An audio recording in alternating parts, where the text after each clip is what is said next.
खालच्या बाजूने पण पीठ झटकून घ्यायचंय आणि असं लाटणं फिरवायचं. असं उचलून तव्यावर मैद्याच्या चाळणीने चाळून घेतलेलं 3 वाट्या गव्हाचं पीठ, पाव चमचा मीठ, पाव वाटी तेल,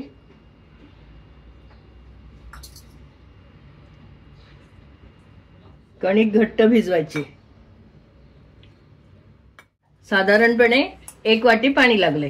आता ही कणिक आपण झाकून ठेवूया.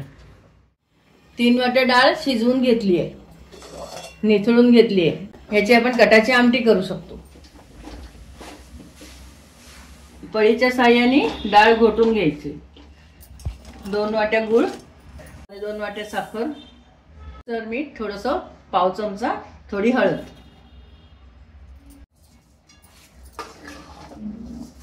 कढईपासून सुटलंय आणि उलटणं उभं राहतंय म्हणजे आपलं पुरण तयार आहे. गॅस बंद करते. अर्धा जायफळ घालूया किसून. जायफळ ताजच घालायचे. पुरण यंत्रातून काढून घेऊया. सर्वात बारीक जाळी घेतली. कणिक भिजवून झाल्यावर 1.5 तासांनी तेल पाण्याचा हात लावून मळून घेऊया. मळून म्हणजे आपल्याला चांगली सैलसर तिंबून घ्यायची.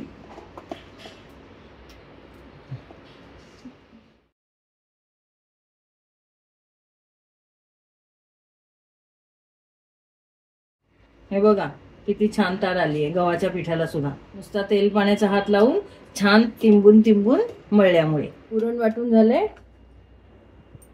पीठ भिजवून झाले. यावर आपण बऱ्यापैकी तेल लावून ठेवायचे. ही कणिक आणि या गोळ्याच्या 4 ते 5 पट पुरणाचा गोळा.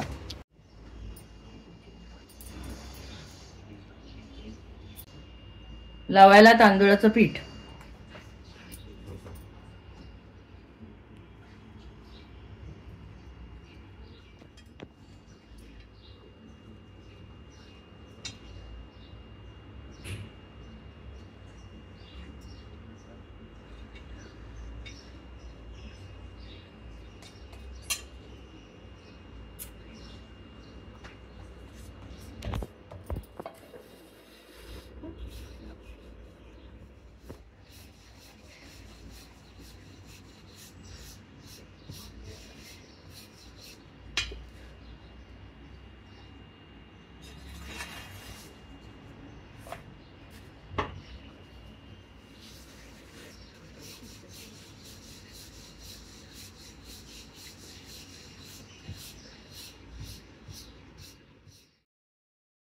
खालच्या बाजूने पण पीठ झटकून घ्यायचंय आणि असं लाटणं फिरवायचं. असं उचलून तव्यावर. साधारण तापलेल्या तव्यावर मंद ते मध्यम गॅसवर पुरणपोळ्या करायच्या आहेत. ह्या पोळ्या उलटण्याने उलटवता येत नाही, त्या याच पद्धतीने घ्याव्यात.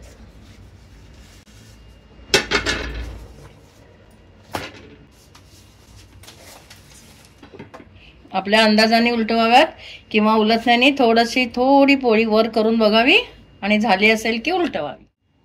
आपली पुरणपोळी तयार आहे.